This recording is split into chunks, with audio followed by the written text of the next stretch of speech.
Hello and welcome back to the Halo series. My name is Douglas Brown, CEO at Halo Consulting. Today we are joined by Vicki Yang, fractional people leader and founder at Victoria Yang Consulting. Today marks our 32nd Halo series episode. Thank you so much for joining us, Vicki. How are you today? I'm doing great, Doug. Thanks for having me. Excited to share more and talk about fractional HR stuff. Yeah, we're super excited. If you're new to this event, Halo hosts monthly thought leadership roundtables covering current trends in the HR, tech, and DEI space. If you've enjoyed this content, hit that like and subscribe button, and be sure to visit Halo's LinkedIn page to subscribe to the Halo Content Hub, which summarizes current market trends and recaps past events, and that link can be found in the description. Throughout our session, we will cover navigating the future of HR and harnessing the power of fractional solutions. Before we kick off the questions, Vicki, let's get started with you. Can you share with our audience where you started your career and how it evolved into starting Victoria Yang Consulting? Yeah, sure. So I always knew that I wanted to work with people and originally actually majored in psychology and thought I'd go down a clinical route and decided that wasn't where I wanted to be. And HR is a little bit like that, only it's in kind of a team setting. Because I really like figuring out how people get motivated and what the dynamics are that occur on teams. And I like to think of people as kind of a puzzle that you can never solve, but it's just really fun to work with. So actually started off my career in a social services nonprofit. It's kind of where I learned to be really scrappy and resourceful. Went back and got my MBA and then moved into tech companies because I really love the tech space. I like the innovation that happens there. First some really large ones like Yahoo and Electronic Arts, and then went into startups for the first time after that, and that was where I found my place. So I realized I love to operate in a space where I can be doing strategy and execution and really helping build people, programs, and processes. And so I was at Looker for about 4 years until we were acquired by Google. Got to experience a much large company at Google, and then went back into the area that I really love to be a part of. So went back into the startup space and was head of people at Bonusly for 2 years. And it was really at Looker and Bonusly where I learned how to build more inclusive and equitable cultures and got the space to do that. I think that's the one thing I love about smaller companies is that you get that fluidity to be able to move a little bit faster, iterate on things, try some new stuff, trash it if it doesn't work, try something new, and then see kind of what works. Um, and so really got to work on building equitable cultures there. Great, thanks for that intro, Vicki. Can you give our audience some context around what Bonusly looked like when you started from an employee perspective, and how many employees were there when you left? Yeah, so when I joined, it was just over 50, and at the height, we had doubled in size to over 100. Unfortunately, there was layoffs that we also had to do, um, but yeah, company-wise, we doubled in size in the time that I was there, and then cut some of that back. Very cool. Let's dive into our first question. How do you perceive the trend of fractional HR work, and what strategies would you implement to effectively manage it? Fractional HR is kind of this new thing that's coming up. Actually, fractional in general, not just HR, is coming up as this new thing that's happening and growing. And it's not that it hasn't existed; it has. It's really, I think, a fancy word for a part-time executive. So it's someone who's embedded in the exec team for an indefinite period of time. And I think it's growing because of a lot of factors. At least in the U.S., I see these as being part of the main ones, especially for fractional HR leaders. Um, there's been burnout. So the last 3 years have been this like really wild ride of ups and downs, and HR people having to handle things on a scale that I haven't seen before. Um, with social injustices happening around the world, the pandemic. I had never had to deal with the pandemic before. Um, Pulling everyone remote, and then suddenly what is hybrid, and how do we make this work? And then salaries increasing, so talent being hard to get in the startup space, and then all of a sudden, all these layoffs and things shrinking. So there's just been a lot going on, and I think that has led to, well, layoffs are part of it, right? So people being forced into this line of work. And then also because companies may not have that money that they used to have. And, and I think this is the power of having a fractional leader then, is for companies, especially on the smaller SMB size, it gives you an opportunity to pull in ahead of people, ahead of sales, ahead of whatever that you might need at for less money because they're not full time, and also then to be able to get that strategic partner that you may not have had until later on. And so I think you're going to see this trend growing. I think this is um, a really great opportunity for companies of a smaller size to tap into talent they may not get until they are like several hundred employees big, right? And so I think this gives companies an opportunity to build a more solid foundation than in whatever fractional space, whatever space they're getting a fractional employee for. Yeah, I think you said that really well, Vicki. And really having the foundation and being able to punch up a level or two higher than where you would be. You might be working at a startup that has 50 employees, but really gaining the experience of someone from a fractional perspective that has worked and scaled from 150 to 200 employees is super critical. So that fractional HR leader coming in that brings really that strategic insight and expertise honed from working with diverse organizations like yourself, and really helping be able to rapidly grow and scale without having to pay that individual on a full-time basis. So really well said. What is the role of a fractional HR consultant in addressing modern HR challenges today? Yeah, I think was just thinking about how oftentimes going back to like when you hire an HR person, it's typically not until you're much bigger, right? I think a lot of founders and leaders will kind of keep going, maybe get some advice. But every time I've kind of done this, it feels, and the people like the HR teams of one that I talk to, it always feels like we are flying the plane as we are building it, or sailing the ship as you're building it, whatever analogy you want to use.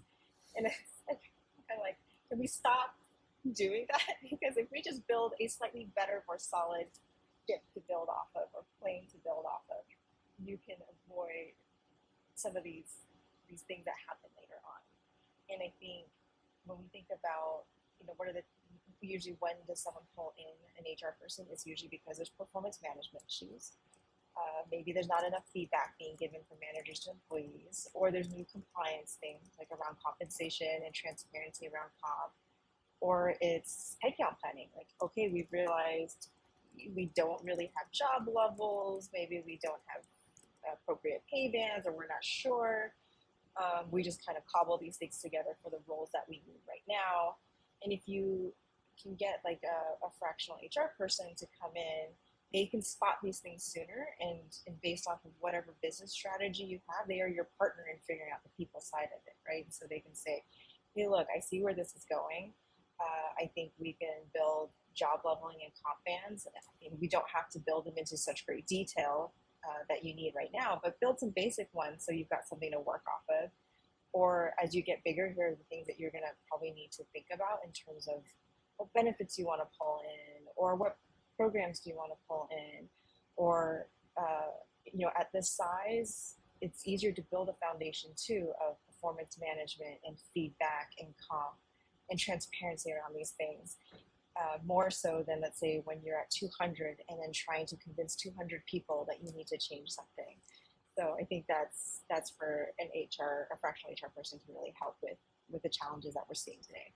And Vicki, you highlighted that there are a lot of HR teams of one out there today. What's typically the size and scope of the organization or startups that do end up bringing that first HR leader on board?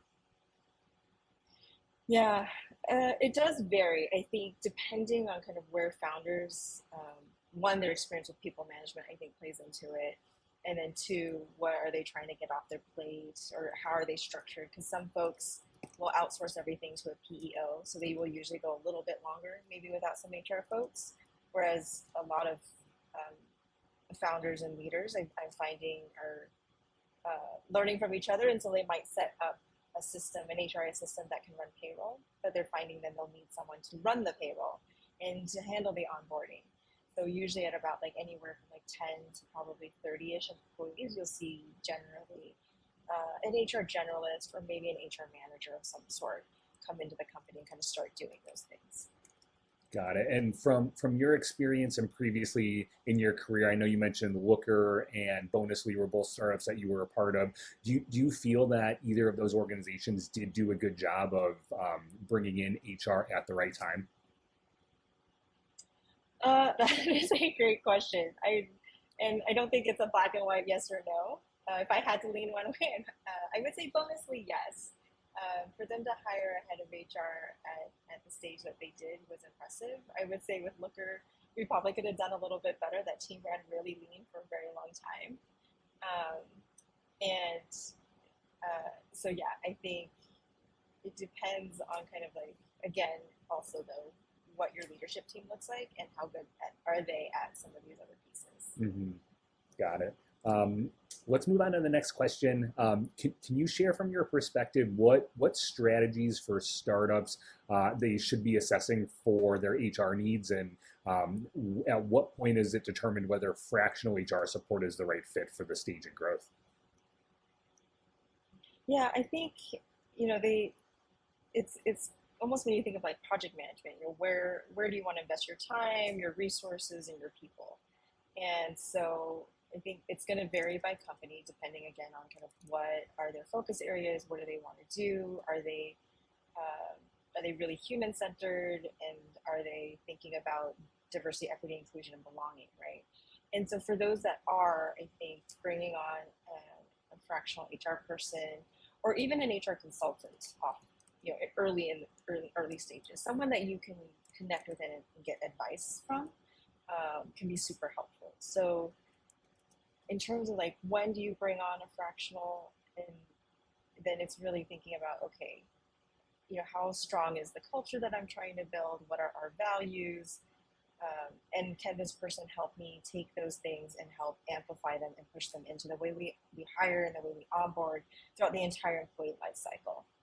And if they're really wanting to build that strong foundation, then and they themselves maybe know that they're not as strong at it or need some advice or they're brand new to it. I think especially if you're brand new to it, it is almost vital to find someone who's in an HR leader to come in and help. And I think from one of our previous conversations, Vicki, you had mentioned an example around setting up compensation bands. Do you mind sharing that example with our audience? Yeah, I really love, so Bonusly, when I first joined, very transparent with their compensation. So before states had even put in this new pay transparency law, they were already being transparent about the pay. So everything was in job descriptions, and I thought that was fantastic. In order to reach pay equity between genders, and transparency is so important, not just between genders, right? Even between um, race, because we know that that's a factor. And so I think having that base early on really helped with the transparency laws, made it a lot easier to have conversations around pay. And so when I came into Bonusly, it was really a matter of actually taking it and really looking at, okay, do these pay bands make sense, and adjusting them where we needed to so that it could facilitate hiring, promotions, merit increases, headcount planning, all of that. Because like I mentioned, when you're flying the plane and building it at the same time, you're often only doing what you need to, and it's better if we can like build more out so that we can plan better for the future, right? And so I was able to come and do that. And then from a transparency side, really even sharing with employees, how does comp work? It's such a black box for people. So being able to talk through that, talk about philosophy, makes these conversations, one, around hiring and with candidates a lot easier, makes conversations between managers and employees a lot easier when merit increases come around. All of the employees could see every pay band by every job and every level through senior director, and was able to just then understand, oh, okay, I see what's going on. I see the logic behind it. I know where I sit in this as well. And it just overall makes conversations much easy and doesn't make comp as big of a deal as it can be in some cases. Yeah, I really like that compensation band example, Vicki. And for those startup founders and CEOs that are listening, if you have over 100 employees and you are not planning around compensation bands, definitely something to take into consideration, and it'll make your life easier down the road. All right, let's move on to our next question, Vicki. What steps can be taken to facilitate smooth coordination between internal HR teams and fractional HR leaders? Yeah, I think so. That is a little bit of the challenge is when fractionals come on, it's part time, right? And so I think understanding one is they are part of the team, they're embedded in the team, and I think setting clear expectations about availability, and maintaining consistency so that the internal teams know when they can reach out to the person, when they have access, what work are they going to be doing, how's that being prioritized, and employees as well. So making sure that they understand, why we're bringing this person on, why is it only a fractional for at this moment, and what are the things that this person's going to be doing, and in what ways do we engage them.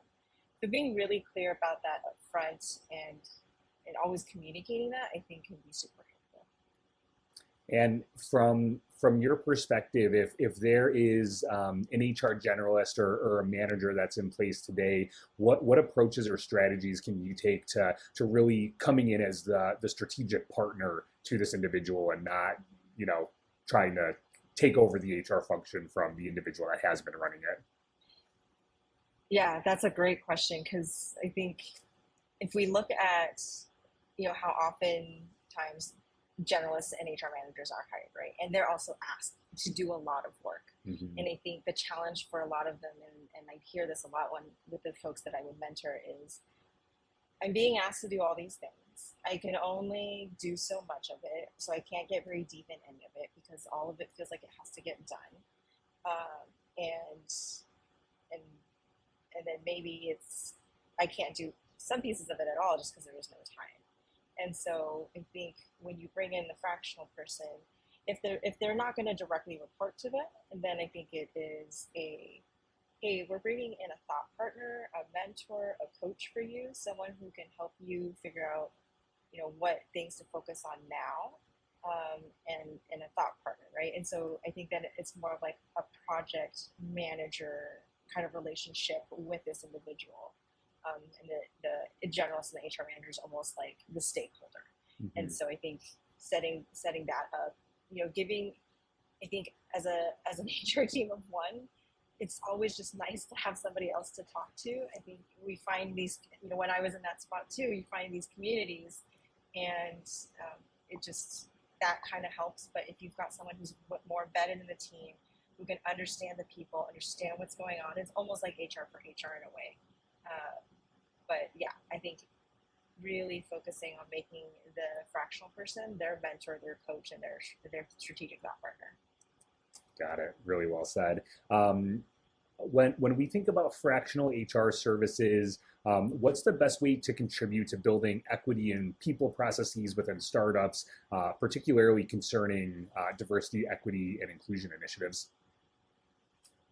My favorite topic. This is actually why I started Victoria Young Consulting, is because I felt like we needed to do more of this work, and if we can do it earlier, it's better. And I think it's really looking at what resources do you have and what do you actually want to do, and how deep do you want to go about this. And really, if we want to think about it, it starts with like your first principles and your philosophy. So if you're committed to this work, that means we understand that there's just going to be things we hold our line to. So one of the reasons why compensation isn't transparent in a lot of places is because if it isn't, it gives companies wiggle room to kind of do what they want, right? If they really, really want to get this one employee or this candidate, they might break some of their rules and say, okay, we're going to go above the pay band, and we know we're going to do it, and that's how we're going to get this person. But that's also what creates inequities. So I think by bringing in someone early on and looking at like DEI, for example, then what processes are we going to build in early on? So that's at the very beginning of the employee life cycle when we look at recruiting. How do we reduce bias there? And that's making sure we're sticking to setting up the job descriptions, all the interview questions, the anticipated good and bad responses that we want to see from them, because we know what we're measuring and why, and then going to do your interviews, right? I think, again, there's always this pressure of we got to move really fast. Oh gosh, we got to have this person in yesterday. But if we take the time to slow down a little bit and kind of build this foundation over here, we can actually move a lot faster, because then we have this repeatable process we've created that is also going to reduce bias and create more equity in hiring. And I think that that's true for how you do your job. And this is where the job leveling and the compensation come into play too. Like none of these pieces are completely separate from one another. So the more that you can set up ahead of time, the more equitable and less biased processes you're going to have later on. Awesome. Yeah. The thing that really resonated with me, Vicki, was number one, why and how you started Victoria Yang Consulting. So congratulations, and great to see where you are today. And then the second thing is that resonated with me was the approach to be inclusive about kind of everything across the board when it comes to hiring. So job descriptions, interview questions, that's something that we are super conscious of here at Halo, and we make sure that the job descriptions that we put out are inclusive across the board, as well as kind of the questions that we ask throughout our recruiting process as well. All right, we have a couple of questions left. What are some common challenges startups face regarding HR, and how can a fractional HR leader address some of those challenges? Yeah, I think, let's see. So one is definitely the inclusion equity piece. I think there's a lot more work that can be done ahead of time. So we're not bringing an HR person to kind of unwind and redo things. I think that goes also a long way in helping companies with their headcount planning and their hiring strategies. Oftentimes, and it's not to say that you're not going to start doing this and realize, oh, actually we need a different skill set, and that can happen, right? Because as you're iterating, you're biasing towards action, and you're trying to figure something out, so that's naturally going to happen. But the more homework you can do ahead of time, and that fractional HR person can help with that, then the more clarity you are going to have, and the less time you're going to waste in your headcount planning and in your hiring. I think that's one of the challenges, especially with startups. I think the second one is there's a lot more compliance things that are popping up nowadays. So the pay transparency is one example. Paid parental leave, I think, is another. And as a leader or founder, how close is your ear to the ground on these things? And do you really want to be spending your time kind of monitoring what's going on? Whereas if you have a fractional person, or someone who can kind of keep an eye on this and not just flag it when it comes up, right? But say, hey, I've seen this. Here's what I suggest we do, and come up with that plan to execute on it so that you're not having to worry about these things. And then I think one of the other things is then, as like heads of HR, we have these giant, massive networks, especially since we've been doing this for a long time, that we can tap into. So if there is something that we're missing or something we want to try, you're not starting over and trying to figure out who to get connected to. Your fractional HR leaders already like, I know people, and I'm going to go out and find that information, do that research, pull that stuff in. I think a good analogy is like, those things that you don't know, and then you're like, well, yes, I'm a smart person, I can go figure it out, but it's probably going to take me 4 hours. Whereas if someone who's already done this before, it's probably going to take them 30 minutes to an hour. And so you're finding that person who can do this much faster for you, instead of you spending your 4 hours of time trying to figure all the rest of the stuff out. And yeah, really well said, Vicki. We have 2 questions left here. What advice would you give to HR leaders and startups who are navigating the delicate balance between the business needs and maintaining a compassionate approach during periods of organizational change, such as layoffs? Definitely seeing a lot of layoff horror stories lately. I think most people might have seen the person who recorded her layoff, and it was very, very cringy. And I think the one thing to think about is, well, it's really to focus on empathy. If you care, if you don't care, then yeah, you can go ahead and do things how most companies do, um, which is oftentimes erring on the side of being more conservative and safe, which I understand, because the last thing you're going to want is some angry individual steal company data or mess something up, or even worse, maybe hurt someone, right? So we don't want that to happen. The chances of that happening generally are pretty small. And I find that, when you treat people like human beings and with empathy, it's going to reduce that risk even further. So we do want to reduce potential harm to the business, of course, but we are also, I think we have to keep in mind, really truly impacting a person's life, right? There was a study that Bankrate actually came out with recently that said 56% of Americans would have to take out a loan or something to handle an emergency $1,000 bill. And what we're doing right now is we're taking away all of their income, right? We're drastically changing someone's life by removing their job, especially in the United States. Healthcare is tied to your job. I think a lot of people don't even realize how much healthcare costs and how much the employers actually cover. So that is a finance that they are not, or a cost, an expense that they are not ready to handle. And so I would advise HR leaders to really think more creatively about how to handle layoffs. In smaller companies, I'm definitely seeing more of a trend where we notify everyone kind of all together, and critical systems have been turned off, but people still had access to email and to kind of communication channels. And because the moment you start layoff conversations, everybody's going to know. We no longer live in an era where it takes like a phone call, right, to go and connect with someone, a quick text, anything. Your entire company is going to know what's going to happen the moment you start doing this. And so that like starting early, like here's what's happening, here's why, like emails going out about how it's going to be happening. I'm seeing a lot of companies just making sure that they're communicating more openly about it, and that goes a long way as well. So I've definitely seen companies do where it's that email, that message goes out all together, and then they do all the layoff conversations. And some people have even kept communication channels like Slack open, and it was really interesting to see the outpouring of support that came into those channels, from people who were staying to the people who were leaving. And I think that was powerful because your work community is a community, and everyone's going to grieve this. That's just what happens, right? And so giving them a space to actually grieve can be super helpful. And I think there's a lot, even from understanding the grief cycle, that we can learn to use and adapt when we are doing layoffs and even big organizational changes.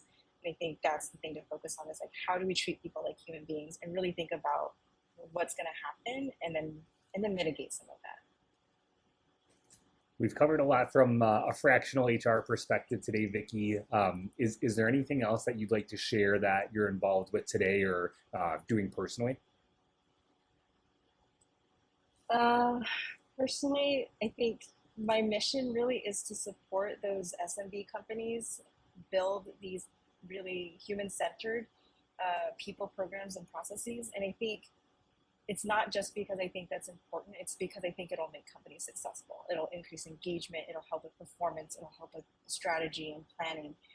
And I really want to see more companies building a stronger boat and a stronger plane before we start taking off. And I would love to help people do that. And who should reach out to you and why, and what's the best way to connect with you or get in touch with our audience?